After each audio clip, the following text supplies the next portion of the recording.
let's create your ticket. Once you have the event set up, you'll click on Create Tickets from the Finish Setting Up Your Event, or go to the Tickets tab.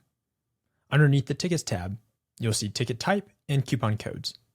You can click on Add Ticket Type on the right or create a ticket down below.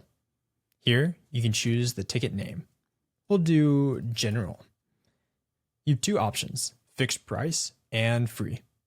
Obviously, Free is going to be for a free event, and Fixed Price will be for your paid events.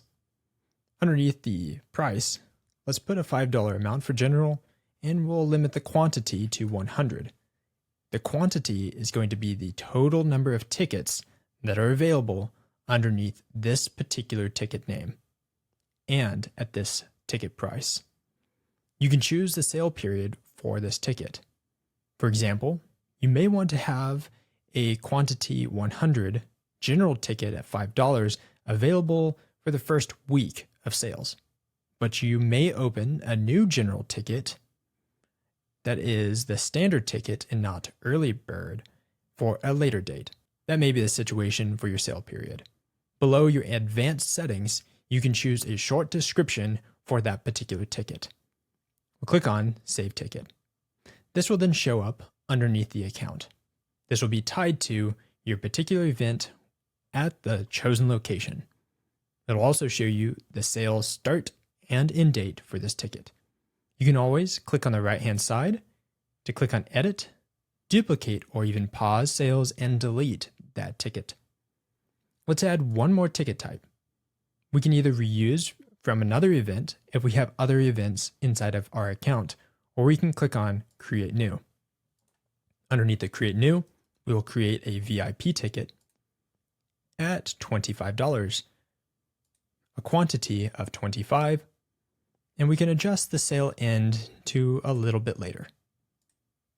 As always, we can choose the advanced settings and click on Save Ticket. Once we have multiple tickets in the account, we can drag and drop the location that they show up on our sales page if we want one to show up above the other.